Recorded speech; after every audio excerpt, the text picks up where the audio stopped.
자, 이제 우리는 신약 시대 교회에 대해서 우리가 이제 배워갈 것인데요. 이제 신약 시대 교회는 전혀 새로운 존재이다라고 하는 그러한 사실을 이제 우리가 배워 나가게 될 것입니다. 교회는 그리스도 안에서 새롭게 되어진 하나님의 백성을 바로 교회라고 합니다. 그래서 교회는 새 언약의 백성이다. 예수님 오시기 전까지 구약 시대 때 이스라엘 백성들과 맺은 언약은 우리가 옛 언약, 구약이라고 하고요. 이제 에스겔 선지자나 또 예레미야 선지자나 이런 구약의 여러 선지자들을 통해서 새 언약에 대한 약속을 해 주셨지요. 네, 예수 그리스도가 새 언약의 중보자 되어져서 바로 그 새 언약의 당사자들은 바로 하나님의 교회, 하나님의 백성들이다. 그래서 예수 그리스도는 언약의 마침이 되고 완성이 되어집니다. 그래서 구약 창세기부터 계속해서 그 언약을 우리가 볼 수가 있는데 그 언약은 완성된 자체가 아니었어요. 하나하나가 아담도 언약을 맺으셨는데 결국 그 아담도 맺은 언약은 그리스도를 통해서 성취되어질 언약이었고, 아브라함과 그리고 또 그 다음에 모세와 맺은 그 외에 여러 구약에서 맺은 그 언약들은 결국 누구를 통해서 성취되어질 것이다? 예수 그리스도를 통해서 성취되어질 것이다. 그러니까 구약 시대 때 맺었던 그 언약들은 시대가 지나면서 그 언약의 발전이 되어져 갑니다. 그래서 이제 뭐 그런 그 신학적인 책도 있어요. 뭐 언약 계시의 발전사라고 하는 그 책이 있어서 이제 아담에서부터 맺은 언약이 어떻게 아브라함을 거쳐서 발전이 되어지고 그리고 더 구체화되어지는가. 그러면서 그 언약이 발전되어지고 구체화되어지면서 어떻게 그리스도 예수 안에서 이제 그 성취되어지는가라고 하는 이런 관점에서 이제 반 게레멘이라고 하는 학자가 언약의 발전사라고 하는 이제 그런 관점에서 책을 썼는데, 개혁주의 신앙은 바로 그러한 모든 것들을 다 이제 그 동의를 하고 있어요.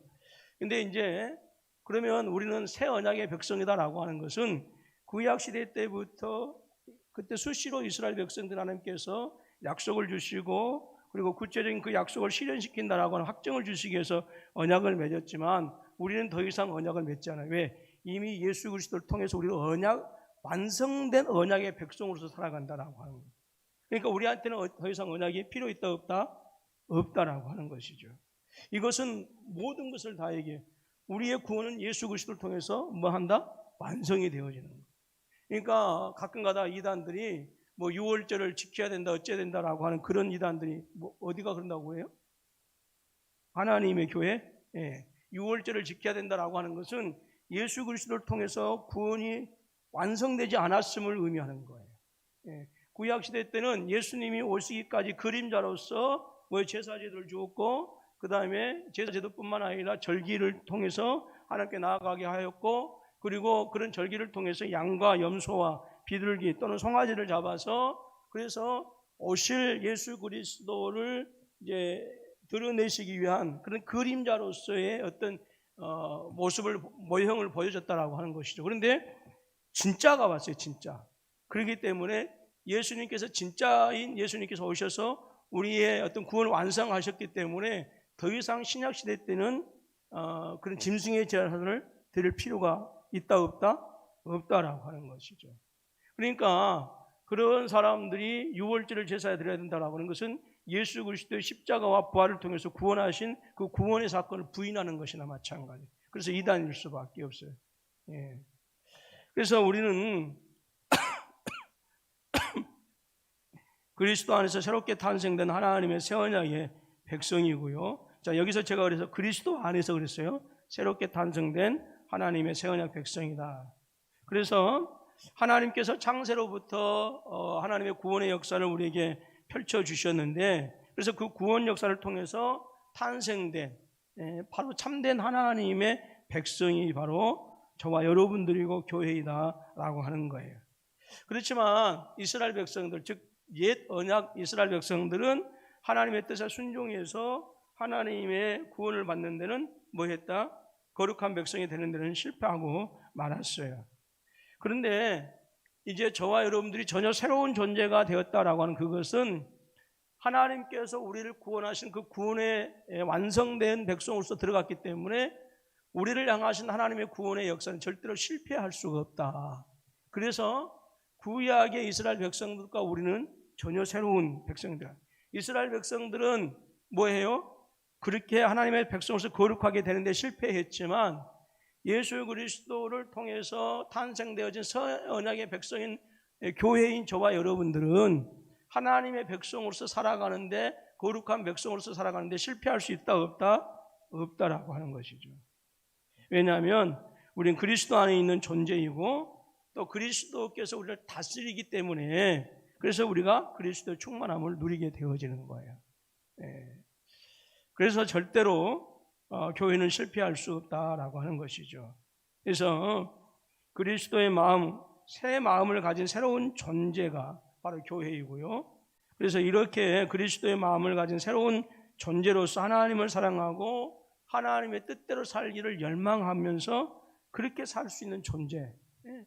우리가 성도님들이, 우리 이신혜 집사님도 방금 기도하셨고 성도님들이 기도했지만 우리가 기도하는 그 열망 가운데 가장 중요한 것이 뭐예요? 물론 우리가 세상의 어떤 물질적인 것을 우리가 위해서도 기도하고 자녀들이 잘된 것을 위해서도 기도하지만 우리가 신실한 성도들에게 절대 빼놓을 수 없는 제일 되는 기도의 제목이 뭐예요? 거룩하게 살도록 하나님의 뜻대로 살아갈 수 있도록 하는 것이 아니에요? 그것은 우리가 새 언약 백성이 되었기 때문에, 구약의 백성들과는 전혀 다른 새로운 존재가 되었기 때문에 우리 안에는 하나님의 뜻대로 살기를 열망하는 것이고, 그래서 그렇게 살 수 있는 존재가 바로 저와 여러분들이다라고 하는 것이죠. 이 시간에는 이제 그리스도 말미암아 세워진 교회에 대해서 한번 살펴보면서 어떤 면에서 구약의 이스라엘 백성들, 즉 예언약의 백성들과 다른가, 그리고 그리스도 안에서 새롭게 빚어진 교회의 특성이 무엇이냐라고 하는 것들 한번 오늘 본문 말씀을 중심으로 해서 한번 살펴보도록 하겠는데요. 오늘 본문 말씀은 우리 주님께서 교회를 세우셨다라고 하는 거예요. 그래서 우리 주님께서 교회를 세우셨기 때문에 교회는 주님의 영광으로 충만해진 데가 바로 교회이다라고 하는 것입니다. 자, 오늘 18절 말씀을 한번 읽어보도록 할까요? 시작. 또 내가 내게 이르노니 너는 베드로라. 내가 이 반석 위에 내 교회를 세우리니 음부의 권세가 이기지 못하리라 그랬어요. 주님께서 18절 말씀에서 내 교회를 세우리니 라고 말씀하셨는데, 이것은 바로 교회, 즉 하나님의 새 언약 백성은 예수 그리스도의 교회이고 주님께서 세우신 것이다. 이제 우리가 인간으로 말미암아 이렇게 구성이 되어졌고, 그리고 인간의 조직처럼 되어 있는 것 같지만, 그래서 교회 조직이 당회가 있고 또 그 다음에 재직회가 있고 또 여러 이렇게 조직이 있어서 인간의 조직 같지만, 이것은 하나님께서 세우신, 예수님께서 세우신 예수님의 교회이고, 그리고 바로 우리는 예수님, 하나님의 백성이다라고 하는 것이죠. 새 언약 백성이다라고 하는 거예요.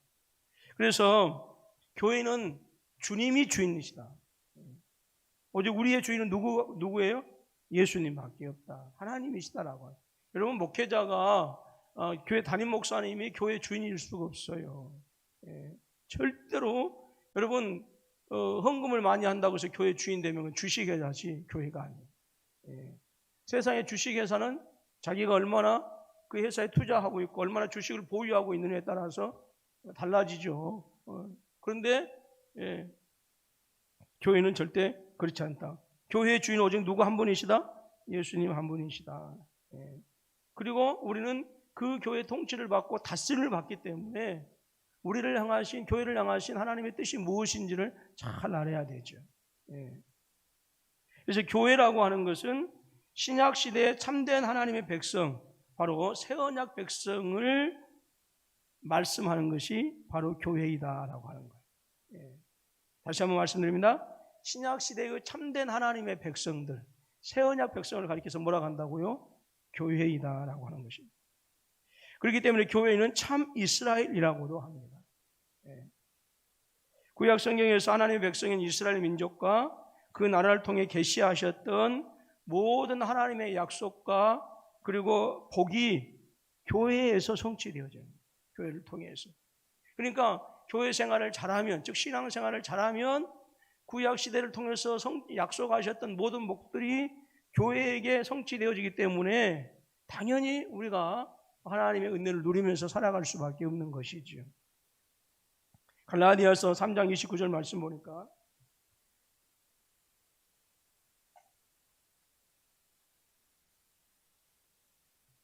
갈라디아서 3장 29절 말씀 보면 너희가 그리스도의 것이면 곧 아브라함의 자손이요 약속대로 유업을 이을 자니라 그랬어요. 예. 여러분 기도하실 때 이 갈라디아서 3장 29절 꼭 외우고 하나님 우리를 아브라함 자손 되게 하여 주셔서 감사합니다. 성경이 아브라함의 유업도 우리에게 주신다고 했는데 아브라함의 유업을 이 땅에서 누려가게 해주세요. 이렇게 기도하셔. 말씀 가지고 기도하세요. 기도할 때 눈 감으면 캄캄하잖아요. 네. 뭘 기도해야 될지 모르겠잖아요. 그러면 눈 뜨고 말씀 보고 기도해요. 저는 그렇게 기도하죠. 그 다음에 갈라디아서 6장 16절 말씀 보면 무릇 이 규례를 행하는 자에게와 하나님의 이스라엘에게 평강과 긍휼이 있을지어다 그랬어요. 자, 갈라디아서는 유대인들이 아닌 이방 갈라디아에 있는 교회를 향해서 말씀하고 있어요. 그래서 이 규례를 행하는 자에게와 하나님의 이스라엘에게, 그러면 갈라디아 지방에 있는 갈라디아 교회를 향해서 하나님의 이스라엘에게 라고 이렇게 했다라고 하는 거예요. 혈통적으로는 아브라함의 후손이 아니거든요. 근데 사도 바울은 갈라디아에 흩어져 있는 그 이방 민족들을 향해서 하나님의 이스라엘에게 말씀하고 있어요. 이게 왜 그런가?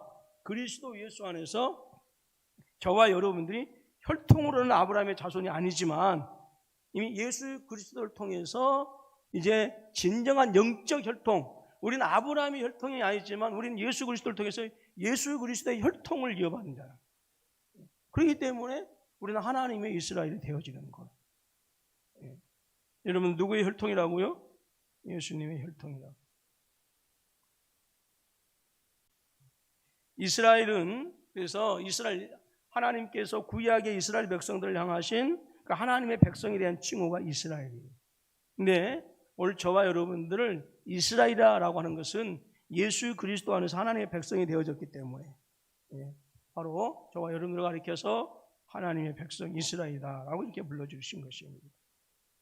그래서 참된 하나님의 백성 교회는 예수 그리스도가 세우신다라고 하는 의미가 내 교회를 세우리니라고 하는 말씀입니다. 그래서 교회는 절대로 사람이 주인일 수 없다. 오직 주님만이, 예수님만이 머리가 되시고 주인 되신다라고 하는 것입니다. 그래서 교회는 하나님의 뜻과 섭리를 잘 살펴야 되고, 그리고 구원의 역사로 말미암아서 성령님을 통해서 세워진 예수 그리스도의 교회, 바로 이것이 교회이다라고 하는 것입니다. 그래서 하나님의 뜻이 무엇인가 말씀을 통해서 잘 살펴야 되고, 우리를 향하신 하나님의 목적이 무엇인가 잘 살펴야 되는 거예요. 그래야 이 시대에 우리가 이 세계적인 어떤 이런 콘데믹 현상, 그 다음에 어떤 그런 그 도덕적인 윤리적인 기준들이 이 애매모호한 이런 현실에서 우리가 헷갈리지 아니하고 진리의 말씀을 가지고 살아갈 수 있다라고 하는 것이죠. 고린도전서 3장 11절 말씀이니까 이 닦아둔 것 외에 능히 다른 터를 닦아둘 자가 없으니 이 터는 곧 그리스도 예수니라. 이것은 우리 구원을 위해서 예수 그리스도밖에 우리 구원의 터가 되어줄 수 없다라고 하는 거예요. 그리고 이 반석 위에 내 교회를 세우리니라고 하는 이 반석 위에라고 이렇게 말씀하셨어요. 18절 말씀 다시 한번 읽어볼까요? 시작. 그러나 내가 이 반석 위에 내 교회를 세우리니 음부의 권세가 이기지 못하리라 그랬어요. 음부의 권세. 그래서 이 반석 위에라고 하는 이 말씀은 예수 그리스도는 사도적 신앙 고백 위에 세워지는 것을 얘기하는 거예요. 카톨릭과 우리 개신교가 다른 것은 카톨릭은 베드로라고 하는 인물 위에 교회가 세워졌다고 그렇게 주장을 해요. 왜? 베드로의 인물이 베드로라고 하는 것이 페트로스라고 하는 이 반석이라고 하는 것이거든요. 그러나 예수님께서 말씀하신 이 반석 위에 교회를 세운다라고 하는 것은 베드로라고 하는 개인적인 그 위에 세워진 것이 아니라 베드로가 신앙 고백하고 있는 주는 그리스도시요 살아계신 하나님의 아들입니다라고 하는 그 신앙 고백 위에 교회가 세워진 거예요. 그래서 여러분, 교회에서 사도신경은 너무너무 중요해요. 신앙 고백이 없는 예배, 여러분 신앙 고백이 없는 교회 있을 수가 없어요. 근데 이단들은 절대 신앙 고백하지 않습니다. 사도신경을 하지 않아요. 그래서 여러분, 내 이 반석 위에라고 하는 것은 베드로라고 하는 사람 위에 세워진 것이 아니라 베드로가 고백했던 주는 그리스도시요 살아계신 하나님의 아들입니다라고 하는 그 신앙 고백 위에 교회가 세워진 것을 의미하는 거예요. 저와 여러분들이 아무리 교회를 자주 왔다 갔다 하고 그리고 예배를 멋진 모습으로 드린다 할지라도 주는 그리스도시요 살아계신 하나님의 아들입니다라고 하는 이 고백이 우리 안에 없다고 한다면 그건 교회가 아니에요.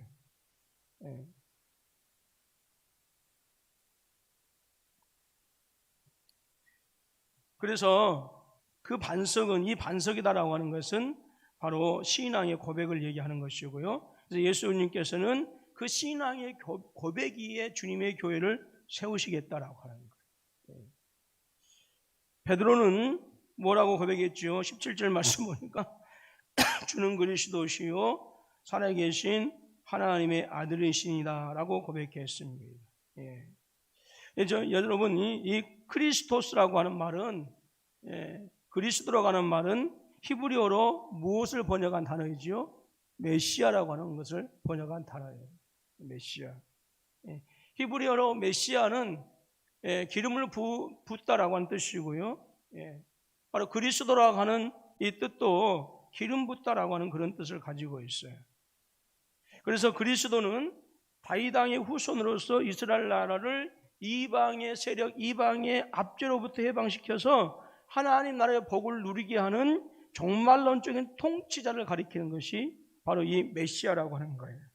그러니까 우리가 사무엘하 7장에 보게 되어지면 하나님께서 다윗이 성전을 지으려고 할 때, 그래서 모든 것을 준비할 때에 너는 너무 피를 많이 흘렸기 때문에 너는 성전을 짓지 못한다. 그러면서 솔로몬에게 그 성전을 짓게 하죠. 솔로몬의 뜻이 샬롬이라고 하는 뜻 아니겠어요? 그래서 피를 많이 흘린 다윗에게 성전을 짓게 하는 것이 아니라 바로 샬롬, 평안을 상징하는 솔로몬이 뒤를 이어서 그 성전을 짓게 되어지지요. 그런데 사무엘하 7장에 보게 되어지면 너의 가문에서 왕이가 영원한 통치자가 나올 것이다 라고 이렇게 하는데, 그렇다고 한다면 실질적인 역사 속에서는 다윗 왕가는 멸망해 버렸거든요. 언제 멸망했죠?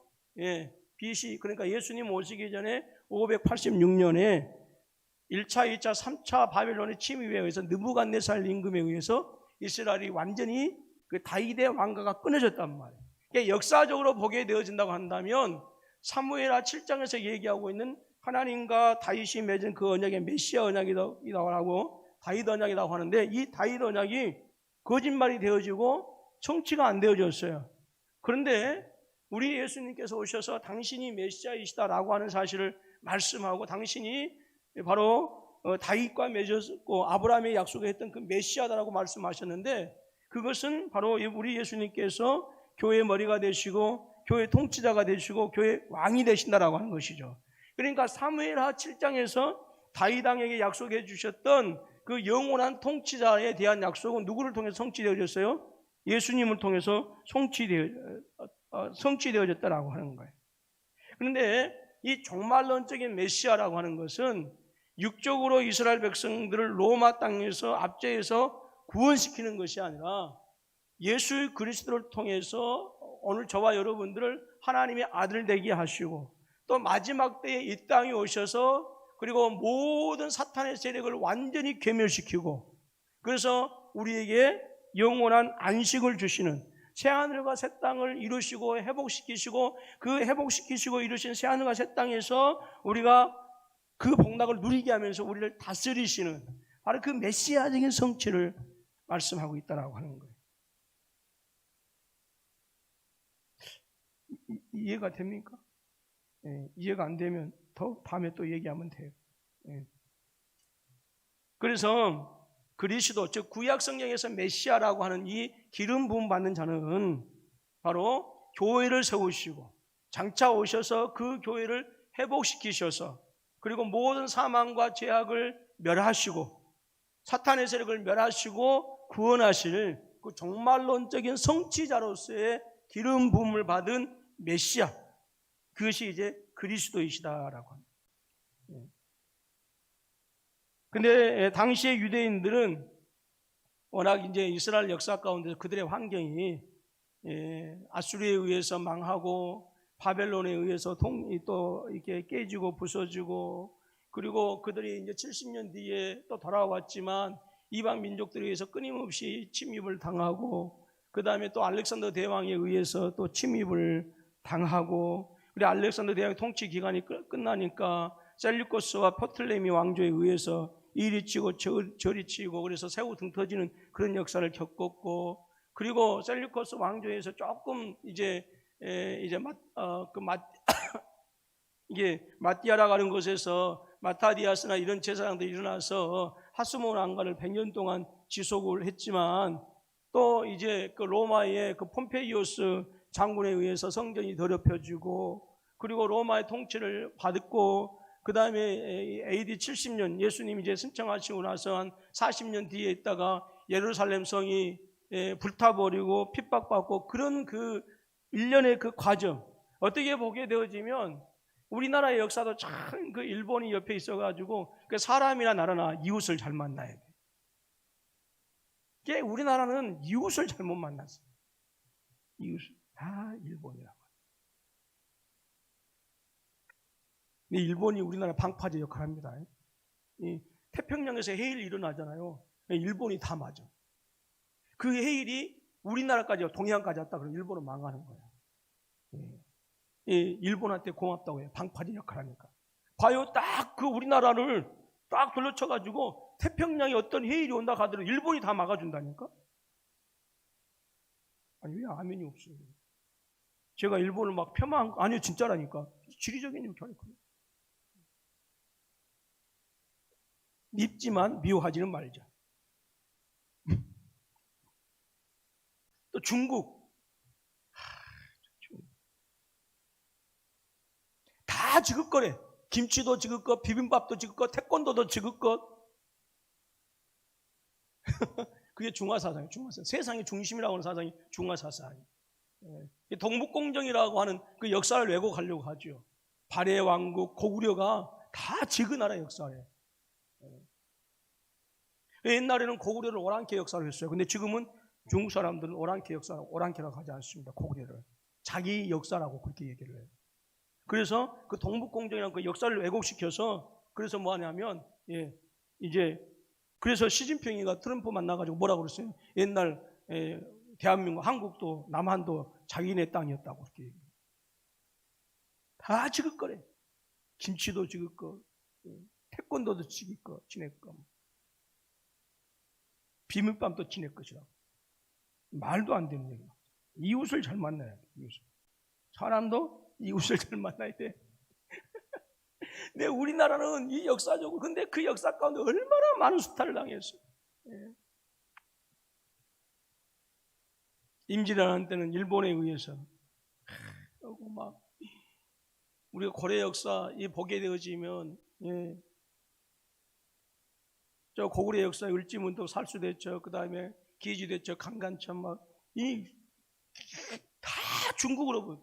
그때마다 수만 명, 수십만 명이 병자호란 때는 임진왜란 끝나고 나서 청나라가 들어와서 병자호란이 남한산성에서 몇 달간 버티다가 인조대왕인가요? 인조대왕이 이 머리에 피가 나도록 땅에 이만을 받고 이렇게 상복을 했잖아요. 강화도에 있다가 그때 끌려간 우리 할머니 할아버지 50만.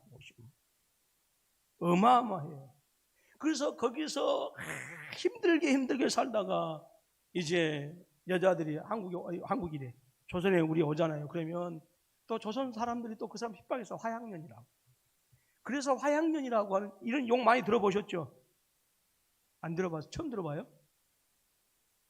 이게 그래서 그때 그 청나라에서 몸이 더럽혀지고, 왜 이제 가면 의지할 데도 없고 이렇게 하니까 막 강제로 이렇게 추행을 당하고 이렇게 하니까, 그래서 이제 그럼에도 불구하고 고향이 그리워서 이렇게 많은 사람들이 왔는데 그때 그 또 이제 따뜻하게 맞아주지 못하고 청나라에 가서 몸을 더럽혔다고 해가지고 그때부터 불러진 게 화양년이라고. 화양년. 예, 그때부터 생기는. 그러니까 이게 그 욕 속에는 정말 슬픔이 있고 역사가 있어. 예. 여러분 옛날에 그 2000 몇백 년 전에 공자가 뭐라고 한지 아세요? 공자왈 맹자할 때 고공자 중국에 그 공자님께서 노래는 그 시대의 정치를 나타낸다 그랬어요. 야, 어떻게 그렇게 3000년 가까운 전에 그렇게 얘기를 했는가? 예. 노래는 그 시대에 무엇을 나타낸다? 정치를 나타낸다. 예. 그러니까 트로트가 나와서 지금 완전히 막 여기를 틀어다 트로트 저기를 틀어다. 이 트로트는 뭐예요? 제가 언제 얘기했지만 그 우리나라 그 슬픈 역사 속에서 사람들이 그것을 통해서 위로받고 위안을 받았거든요. 이 트로트가 여러분 하는 게 지금 이 시대 사람들 마음이 힘들고 어렵다라고 하는 거예요. 이게 많이 불러요.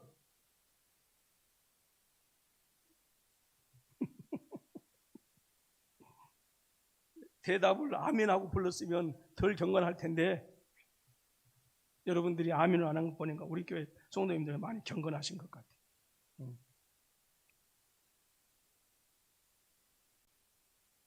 제가 여러분들 그 반응 보려고 그렇게 얘기할 때가 있어요.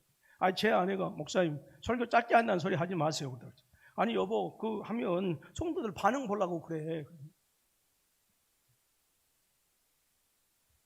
성도들 반응 어떤 거 보려고. 그래서 여러분 뭐 엉뚱한 얘기했습니다만은 이스라엘의 역사 그렇게 수탈의 역사, 약탈당한 역사, 어떤 면에서 비극적인 그런 역사였어요. 그러니까 그들에게는 당연히 뭐냐 본능적으로 메시아에 대한 대망이 있을 수밖에 없어요. 어떤 대망? 힘 있는 메시아. 이것이 그들의 역사 가운데요 있을 수밖에 없어요. 왜? 삶을 통해서 그렇게 살거든요. 수탈당하고. 기도원도 보면 어디 틀에서 포도주 타는 틀에서 숨어가지고 그 이삭 하나씩 흡두고 있거든요. 그러니까 이런 역사였거든요. 씨 뿌릴 때 와서 그래서 옛날 우리 그 조상들 보게 되어지면요, 여러분 옥수수 그것을 갖다가 처마 밑에다 걸어놨죠. 그것은 절대 먹으면 안 돼. 이제 뿌려야 되니까. 아무리 굶어도 그것은 남겨놨어요. 근데 세상에 와서 그런 것까지도 다 뺏어간 미디안 족속이 그렇게 수탈을 당했단 말이에요. 이게 한 10년, 20년이 아니고 그들의 역사 자체가 그랬어요. 망하고 난 역사 자체가. 그렇기 때문에 그들에게는 본능적으로 다윗과 같은 힘 있는 메시아 기다리는 것이 그들에게는 이미 뭐예요? 본능적으로. 그들에게는 소위 말해서 민족적인 정서였어요. 정서. 메시아를 기다리는 것이. 그러니까 우리가 한편에서는 예수님께서 오셔서 그렇게 기적과 이적을 나타내고 말씀을 증거했는데 저 사람들이 왜 그렇게 예수님을 십자가에 못 박아버렸을까라고 우리가 할 수 있겠지만 그들의 이스라엘 구약을 통해서 이스라엘의 그 처참한 역사를 보게 되어지면 그들은 아주 도덕적이고 그리고 무엇을 가르쳐주는 그런 메시아가 아니라 무조건 들고 와서 황금빛 창과 칼을 들고 멋진 투구를 입고 다윗과 같은 용사가 되어져서 보란듯이 로마를 쳐부수고 하는 이런 메시아가 기다려진 것이 그들의 역사 속에서 그것이 하나의 뭐로 민족적인 어떤 정서가 이렇게 되어져 버렸단 말이죠. 그런데 안타깝게도 우리 하나님께서 그들에게 보내주시고자 약속하셨던 그런 메시아가 아니라 죄와 사망에서 우리를 자유케 하실 그 메시아이셨다라고 하는 것이죠. 그래서 이스라엘 백성들 오해했는데 오해할 수밖에 없었던 것은 그런 민족적인 그런 역사적인 어떤 배경이 있다라고 하는 것이죠. 우리가 이 반석 위에 세운다라고 하는 이 반석은 사도 베드로를 얘기하는데요, 사도 베드로만을 얘기하는 것이 아니라 사도 전체를 대표하는 거죠. 그렇기 때문에 교회는 사도적인 신앙 고백 또는 신앙 고백을 하는 그 사도들 위에 세워진다라고 하는 거예요. 베드로가 하는 개인 위에 세워진 게 아니에요. 15절 18절 말씀 보면 예수님이 제자들에게 너희는 나를 누구라 하느냐라고 물었을 때 베드로가 그렇게 대답하지요. 주는 그리스도시요 살아계신 하나님의 아들입니다 라고 돼요. 바로 이 신앙의 고백 위에 교회가 세워진다라고 하는 것입니다. 또 예수님께서 베드로에게 천국 열쇠를 주셨다고 이렇게 주겠다고 약속하시죠. 19절 말씀 보니까 내가 천국 열쇠를 내게 주리니 내가 땅에서 무엇이든지 매면 하늘에서도 매일 것이요 내가 땅에서도 무엇이든지 풀면 하늘에서도 풀리리라 하시고 그래서 베드로는 제자들을 대표해서 주님께서 주신 그 열쇠를 받은 것이죠. 그래서 마태복음 18장 18절에 보게 되어지면 바로 천국 열쇠를 사용하는 자는 베드로만이 아니라 사도 전체인 것을 우리가 보게 되어집니다. 자, 마태복음 18장 18절 말씀 한번 볼까요?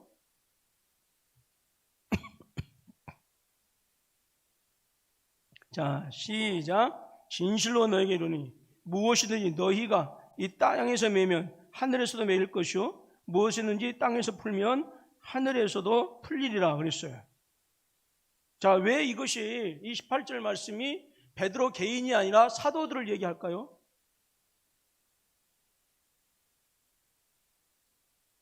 예, 성경을 보려면 국어도 잘 봐야 해요. 여기 18절 보면 무엇이든지 너희가 그랬어요. 너희는 복수예요, 단수예요? 너희는 여러 사람을 알게 해. 그러니까 이것은 여기서 너희는 사도 베드로만 얘기했다고 한다면 너라고 하는 단수만 사용했을 거예요. 근데 사도들 너희라고 이렇게 얘기했어요. 너희. 그러니까 이것은 사도 베드로에게만 하늘 열쇠를 주었다라고 하는 것이 아니라 땅에서도 풀면 풀리는 하늘에서 풀리는 이 열쇠는 바로 사도들에게 주었다라고 하는 것이죠. 예.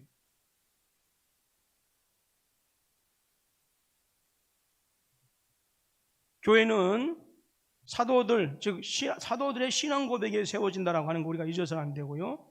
그래서 예수 그리스도에 대한 사도들의 신앙 고백과 동일한 신앙 고백을 하는 그런 사람들이 바로 교회이다. 그래서 저와 여러분들은 2000년 전에 베드로가 그 가이사라 빌립보에서 했던 그 동네에서 했던 그 주는 그리스도시요 살아계신 하나님의 아들입니다라고 하는 동일한 고백을 우리가 사도신경이라고 하는 신앙 고백을 통해서 매주마다 예배드릴 때 하는 것이고 또 우리가 신방 가서도 하고 그렇게 하는 거예요. 그래서 언제는 이제 사도신경의 중요성에 대해서 우리가 한번 강의도 해야 되겠습니다만은 사도신경이 얼마나 중요한가. 에베소서 2장 20절 말씀 보니까 너희는 사도들과 선지자들의 터 위에 세우심을 입은 자라. 이 그리스도 예수께서 친히 모퉁이 돌이 되셨느니라. 너희는 사도들과 선지자들 터 위에 세워졌다라고 하는 것은 사도들이 전한 그 복음 그리고 사도들의 신앙의 고백. 그래서 여러분 저와 여러분들이 예수 그리스도를 믿을 때에 십자가의 모든 은혜를 누리면서 살아가게 되어지고 성령을 받아서 구원받고 하나님 나라의 백성 교회가 되어지는 거예요. 저와 여러분들은 교회로서 지금 살아가는 거예요. 이것은 무엇을 얘기하느냐? 결국 교회가 예수 그리스도 위에 세워졌다. 사도들의 신앙 고백 위에 세워졌다. 주는 그리스도시요 살아계신 하나님의 아들입니다라고 하는 이 신앙 고백 위에 세워진 것은 그리스도가 우리 교회의 기초가 된다. 교회는 그리스도 위에 세워졌다. 그래서 교회가 그리스도 위에 세워졌기 때문에 교회는 실패한다? 안 한다? 안 한다라고 해요.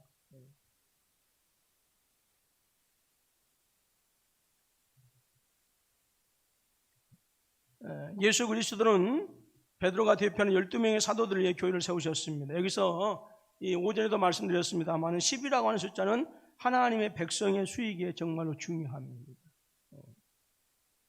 구약 성경에서 하나님의 백성인 이스라엘은 몇 지파였어요? 이스라엘 백성은 몇 지파였어요? 12지파였지요. 그리고 예수님께서 12명의 제자를 뽑으시고 사도적인 권위를 부여하신 것은 바로 예수님의 12제자야말로 참 이스라엘이다라고 하는 거예요. 그리고 종말에 나타난 하나님의 백성이다라고 하는 거예요. 종말에 나타난. 종말은 지금 우리가 살고 있는 시대를 종말이라고 합니다. 그래서 12명의 사도들은 참된 하나님의 백성의 시작 이후 대표다라고 해요. 신약시대 때에 하나님 나라의 백성이 12사도를 통해서 시작이 되었다. 아멘. 네. 잠깨요. 자, 마태복음, 자, 그런 의미에서 마태복음 10장 1절로 4절 말씀 한번 얼른 찾아갑니다.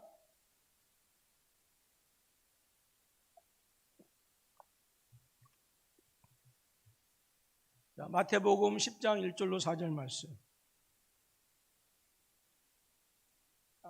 시작. 예수께서 그의 12 제자를 부르사 더러운 귀신을 쫓아내며 모든 병과 모든 약한 것을 고치는 권능을 주시니라. 12 사도의 이름은 이러하니 베드로라 하는 시몬을 비롯하여 그의 형제 안드레와 세베대 아들 야고보와 그의 형제 요한, 빌립과 바돌로메, 도마와 세리, 마테, 알페의 아들 야고보와 다데오, 가나안인 시몬인 가룟 유다 곧 예수를 판자라. 누가 제일 똑똑했다고요? 가룟 유다가 제일 똑똑했다.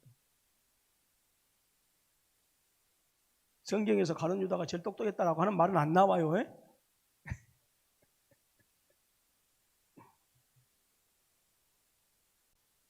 근데 어떻게 알 수 있어요? 돈깨를 맡았잖아요.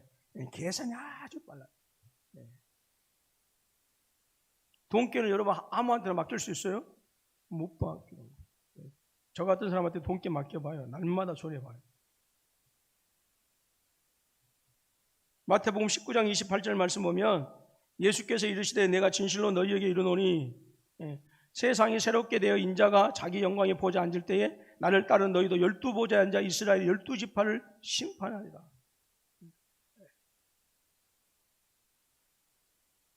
그래서 굳이 이 10이라고 하는 것이 중요하지 않다고 한다면 베드로가 가룟 유다가 예수님을 팔아먹고 나서 자살한 다음에 한 자리가 비었잖아요. 얼마든지 그 한 자리 비워도 가능하죠. 근데 사도들은 그 12의 10이라고 하는 그 숫자의 중요성을 알았기 때문에 이제 투표에서 마띠아를 12 사도 중에 한 사람으로 세우게 되어지는 것이죠. 그 다음에 이제 오늘 본문 말씀 보겠다. 첫 번째로 예수님께서 내 교회를 세우리니 말씀하셨어요. 이것은 예수님께서 교회 주인 되신다.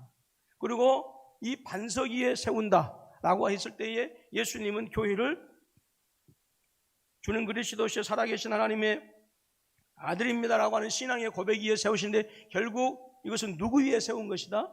예수님 위에 교회가 세워진 것이다. 그 다음에 18절로 19절 말씀 얼른 자 한번 자 이제 끝날게요. 이것만 하고 끝낼게요. 제가 길게 안 해요. 자 얼마 안 남아요. 자 18절 19절 시작.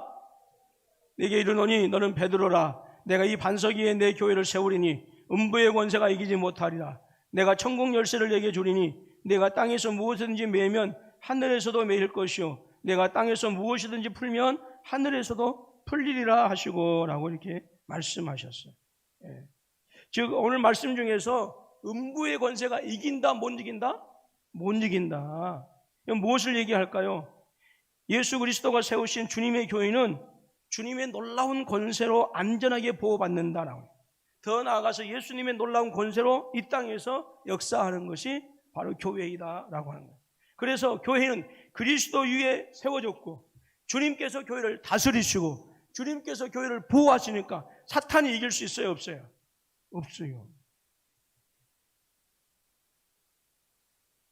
그래서 28절 말씀 보면 주님의 교회는 음부의 권세가 절대 이기지 못한다라고 하는 거예요. 여러분 우리가 이 땅에서 여러분 죽음을 당한다고 해서 순교를 당한다고 해서 우리가 패배한 게 아니라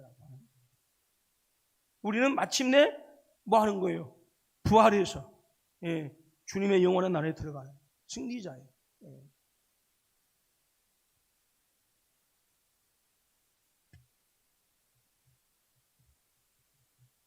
그래서 단 한 명도 하나님 나라에서 하나님은 뺏기지 않아요. 백성을.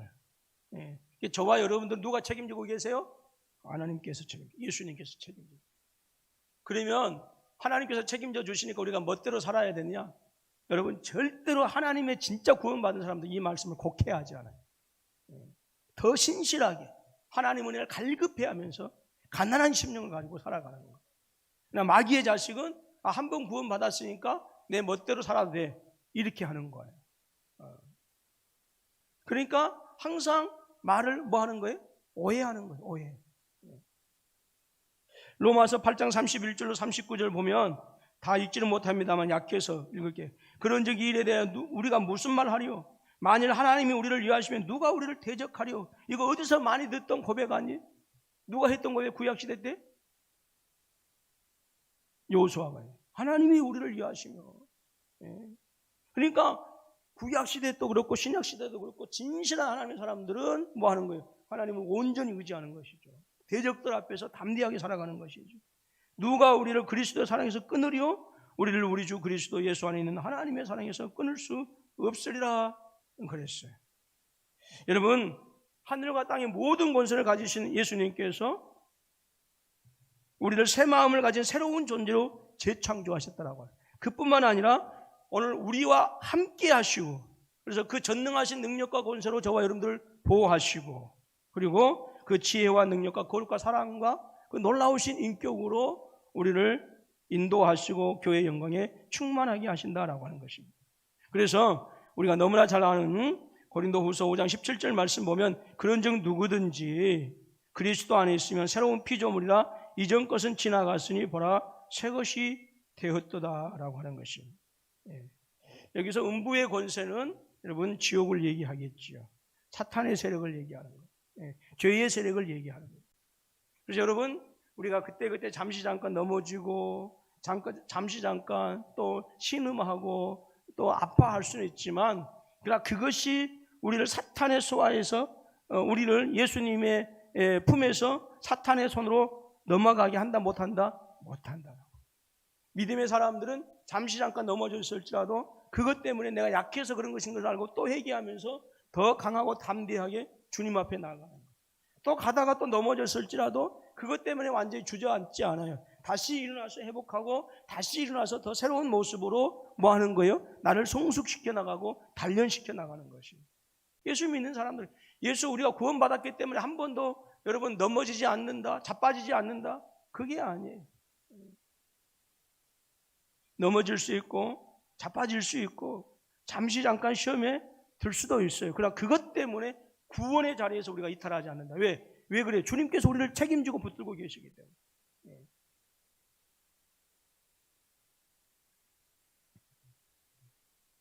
그래서 누구든지 믿음으로 주님의 교회, 즉 하나님의 백성이 되어지면 영원히 이 심판의 저주에서 벗어나며 절대로 지옥에 떨어지지 않는다라고 하는 거예요. 왜냐하면 교회의 머리 되신 주님께서 사탄의 권세보다 월등하시기 때문에, 그 능력을 우리를 붙들고 계시기 때문에 그렇다. 그리고 주님의 교회는 주님으로부터 천국 열쇠라고 하는 놀라운 권세를 받는 거예요. 교회는 천국 열쇠를 사용해서 천국 문을 열거나 닫을 수 있어요. 그래서 교회는 교회의 머리이신 주님께서 교회에 온전히 두신 복음을 수호하고 전하게 하고 믿게 하는, 그래서 교회는 참된 믿음인지 아닌지를 무엇을 통해서 세례를 줌으로써 그걸 확인하는 거예요. 여러분, 성찬 예식이 너무너무 중요해요. 그리고 천국문을 열어서 하나님 나라에 들어가게 하는 것이죠. 교회는 거짓 믿음과 거짓 복음을 분별하고 거짓 신자들을 또 쫓아내야 되는 거예요. 그래서 너희는 천국 백성이 아니다라고 하는 것을 분명하게 선포할 수 있어야 돼요. 교회는 그래서 놀라운 권세를 가지고 있어요. 천국 백성으로서 또 무엇을 했을 때, 신앙 고백이 아니었을 때, 신앙 고백이 아닌 자들이 교회에 와서 하려고 하면 교회는 아니다라고 그들을 출교시켜야 돼요. 그리고 신앙 고백을 하면 어떻게 하든지 그리스도 예수 안에서 아름답게 믿음 생활에 갈 수 있도록 보호하고 함께 해주고 양육하고 그렇게 해야 된다라고 하는 거죠. 그래서 교회는 이 천국 열쇠를 사용해서 메고 푸는 권세로 교회의 성도들 주님의 뜻대로 안전하게 인도해야 되고 그들의 삶을 살피고 검증하고 다스릴 권세를 가지고 있는 거예요. 그래서 교회에서 복음을 통해서 말씀을 선포할 때 우리가 그 말씀을 아멘으로 받아야 돼요. 왜? 교회는 천국 열쇠를 가지고 있기 때문에.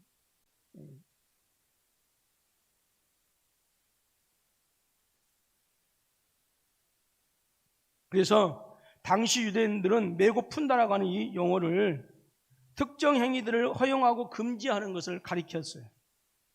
이게 무슨 말이냐면 교회는 구원의 여부가 관련된 그러한 권세뿐만 아니라 일반적으로 성도들의 삶을 지도하고 구원의 완성으로 이끌어가는 그 하나님의 통치를 교회를 통해서 드러내야 된다라고.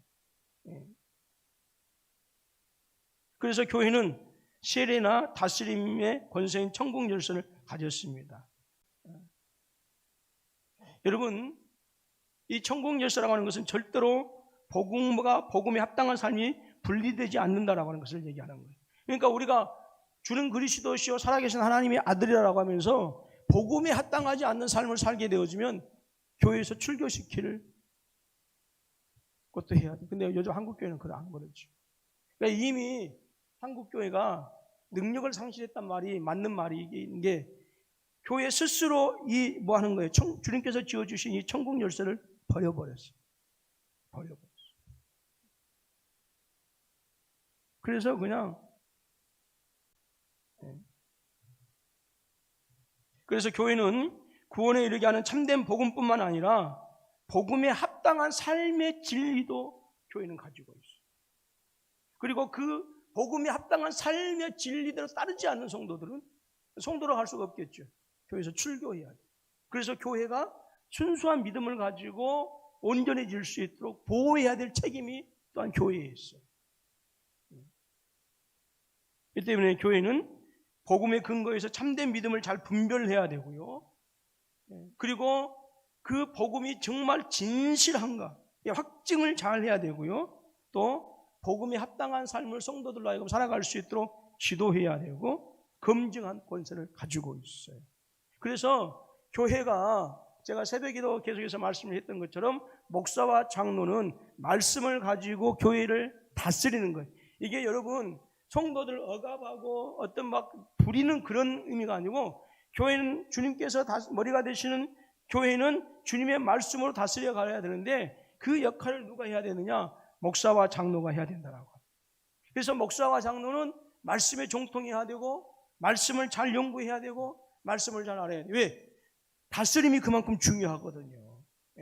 잘못 이 말씀을 가지고 내게 준 이 칼을 가지고 잘못 사용하면 그 칼이 다른 사람을 해하게 되어주고 다른 사람을 아프게 하지만 그러나 그 칼을 잘 사용하면 그것을 통해서 정말로 아름다운 멋있는 맛있는 요리가 나오는 것처럼 교회가 천국 열쇠를 가지고 성도들의 삶을 잘 가르치고 양육하게 나면 그 성도의 삶이 말씀을 통해서 더 부유하게 되어지고 풍성하게 되어지지만 그러나 그것을 자기 욕심을 가지고 그 천국의 열쇠를 사용해서 자기 마음대로 교회를 쥐락펴락 해버린다 한다면 그것은 마치 칼을 가지고 다른 사람들을 상처를 주는 것이나 마찬가지. 얼마나 그게 위험한. 근데 한국 교회는 안타깝게도 우리가 그 회복을 위해서 기도해야 되겠지만 주님께서 지어주신 이 천국 열쇠라고 하는 이 권세, 천국 열쇠라고 하는 이 지도력, 이 천국 열쇠라고 하는 이 하늘의 열쇠를 스스로 버렸어요. 그러나 분명한 것은 교회는 이 천국 열쇠의 놀라운 권세를 가지고 있어서 복음을 바르게 선포하고 그리고 그 복음을 바르게 수호하고 그래서 그 복음에 잘못된 것들을 출교할 수 있고 그래서 그들을 향해서 선포해서 그래서 그들이 교회에 들어오지 못하도록 하는 그런 권세를 또한 교회는 가지고 있다라고. 그래서 여러분 세상의 어떤 조직체하고는 다르다라고 하는. 여러분 오늘 말씀을 통해서 예수님께서 내 교회를 세우리니 말씀하셨고 이 반석 위에 세우리니 말씀하셨고 음부의 권세가 무너지지 않 너희를 뭐하지 못한다 무너뜨리지 못한다라고 하는 분명한 이 약속의 말씀을 받았습니다. 이것은 우리 교회 공동체뿐만 아니라 바로 오늘 우리 개인에게도 해당된 말씀이고 가정에도 해당된 말씀입니다. 그래서 주님께서 저와 여러분들과 함께 하시고 우리를 붙들어 주시고 오늘 우리를 보호해 주신다라고 하는 귀한 사실을 믿고 이 팬데믹 이 현상 때문에 힘들고 어렵지만 힘을 얻어서 용기를 내서 승리하시는 우리 모두가 되어지기를 주님의 이름으로 축원합니다.